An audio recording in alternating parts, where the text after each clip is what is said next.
What is going on, everybody? Welcome back to Red Seat Radio. My name is Corbin. Before we get into anything today, I do want to let you know that our live stream schedule is going to be a little bit different this week. We're going to be streaming on Thursday night at 7 p.m. Eastern time as opposed to our usual Wednesday schedule. And that's because simply the Red Sox are playing the Yankees on Thursday, which in my opinion is going to be a lot more fun to watch than the Cincinnati Reds. So we're changing it up this week. We're going to be doing Thursday at 7 p.m. Eastern time to watch the Red Sox take on the Yankees. If you have not been to one of these yet, they are a ton of fun and I highly recommend stopping on by. One more time, that is 7 p.m. Eastern time on Thursday. Anyways, on to today's video, and we've had a lot to cover for this Red Sox team lately. A lot of it has been off-field stuff, and a lot of it has been stuff that objectively is kind of negative. And to be honest with you, I kind of want to do something positive, so that's what we're doing today. We are going to be doing a Fenway Futures video. If you do not know what the Fenway Futures series is on this channel, it is a series where we pick a top Red Sox prospect. We talk about who they are, how they play, and what their future impact on the Red Sox might be. And today we're going to go over a newcomer to this list, one of the newest people to be added to the top of the Red Sox list, and he's making waves already with the short period of time that he's been in this system. So I'm excited to talk to you guys about him today. But before we get into that, do me a favor, make sure you guys have hit that subscribe button if you haven't already. If you're new here, we talk Red Sox content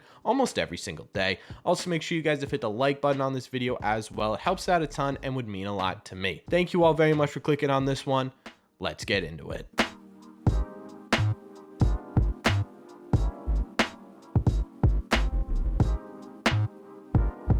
So if you couldn't tell by the title, the thumbnail, or the intro to this actual segment, we're talking about Mikey Romero today. Now, Mikey was the #1 overall pick for the Red Sox in this year's draft out of California. Mikey is currently the #9 ranked prospect in the Red Sox farm system, according to Sox Prospects, and he's also the #8 overall prospect in the Red Sox farm system, according to MLB's top prospects. Now, I personally like to go to Sox Prospects just because that's kind of their job, right? Their whole entire system and site is set up to look at Red Sox prospects, so in my opinion it's a bit more accurate, but I like putting on the MLB one as well. Both of these sites have Romero debuting in 2026, and to be honest with you, it's pretty impressive that as such a newcomer to this Red Sox system, he's already in the top 10 for their prospect. So why do scouts and appraisers of prospects think so highly of Mikey Romero? Well, it starts with his batting. His hit tool is highly advanced for a player just coming out of high school. He's got great bat speed and even better bat to ball skills. Now, his bat to ball skills allow him to spray the ball to all fields consistently. He rarely ever is a true swing for the fences or strikeout type player. Combine that with the fact that he has great pitch recognition, highly advanced pitch recognition is how it was described both on MLB.com and on SoxProspects.com, and that's really, really impressive for a kid who just came out of high school. All of this combined allows his contact ability to really shine. He commands at-bats when he's at the plate, both in high school and so far in what we've seen from him in the minor leagues, and that is something that is putting him head over heels above his competition. In terms of power, the opinions on his potential power really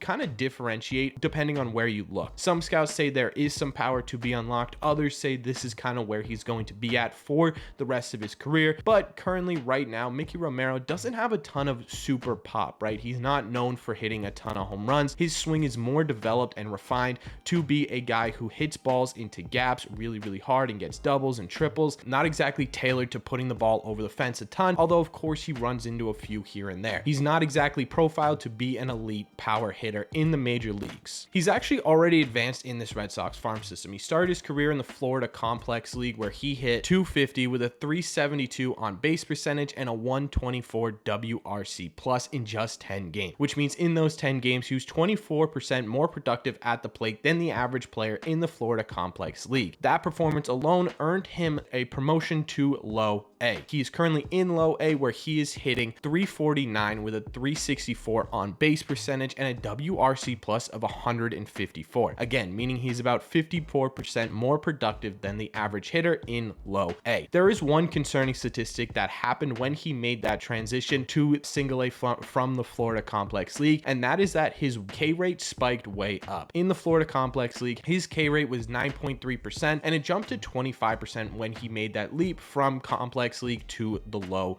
A's. He also had a huge drop in walk percentage where he went from 16.6% in the Florida Complex League to 2.3% in single A. Now, this is something I said to be slightly concerned about, and the reason I only say slightly is because of the fact that this kid went from playing in high school baseball games to the Florida Complex League to single A in the span of like 6 months. There's obviously going to be some adjustment period. The competition between high school and single A is an extremely different style of gameplay, and so obviously there's going to be an adjustment period, and I don't really think that this is going to be a trend as he moves up through the minor leagues. I think he just needs some time to figure out how to play against guys who are a little bit more skilled than the guys he was playing in high school. This happens to a lot of kids, especially that get drafted out of high school, so definitely something to keep an eye on, but not something to be super concerned with. As for his fielding, he is a very average fielder. He's competent is how he was described, and that's a good thing. He's got soft hands, he's got good instincts at shortstops, and one of the main reasons why the Red Sox and other teams around the league as well focus on drafting shortstops in a draft is because of the fact that there is not a necessity to keep them at shortstop as they move up through the minor leagues. Shortstops are generally the most athletic people in the draft, and Mikey Romero is not an exception to that. He's been profiled as a second baseman, a third baseman, an outfielder. There are a ton of options for Mikey Romero. Shortstop is just one of them. So yeah, right now he's an average fielder, and some slot him as a shortstop in the MLB, but others have him other places, and that's really up to the discretion of him and the team as well. While I think he will be a decent fielder at shortstop in the majors, he doesn't have to fill out there, and that's a good thing. For those of you who are interested in the actual scouting grades, those are listed below. It essentially tells you the same story that I said, just instead of words, it's numbers. So if you prefer looking at that, it is down below. But all of these numbers combined are fantastic. However, how does it affect Mikey Romero in this Red Sox system? Is he going to be good? And what could his future be on the Boston Red Sox?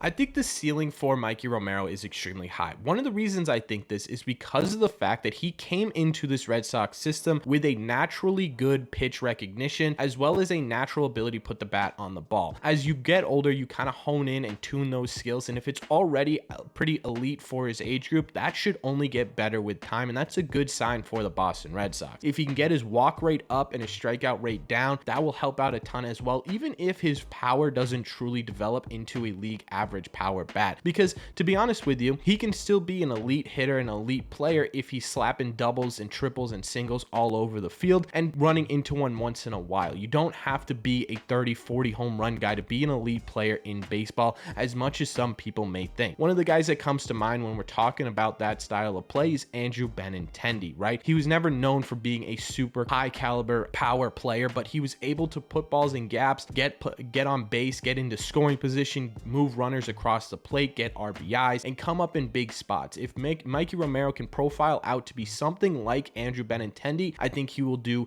really, really well in the major leagues. Because believe it or not, I believe that contact hitters are still important in today's game. There is still a really long road ahead for Romero, right? He's in low A. He's expected to come up in 2026. A lot can change, but what I do know is I'm excited to watch this kid grow. I think he will genuinely be a good player, whether that means a full-time role, a utility role, something like that. That's yet to be seen, but I do think he will be an impact player on this Red Sox team come 2026, 2025, 2027. Whenever he comes up, I think he will be able to impact this Red Sox team in a positive way. But I want your opinions as well. What do you think of Mikey Romero? What do you think of his placement along the top of the prospect list? What do you think of his potential going forward? Do you think he has a spot on this team? What are your thoughts on Mikey Romero in general? Let me know all of it down below.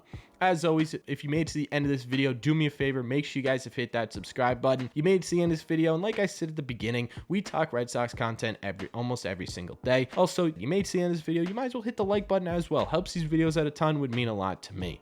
Thank you all very much for clicking on this one, and I will see you Thursday at 7 p.m. Eastern time to watch the Red Sox take on the New York Yankees and in the red seats.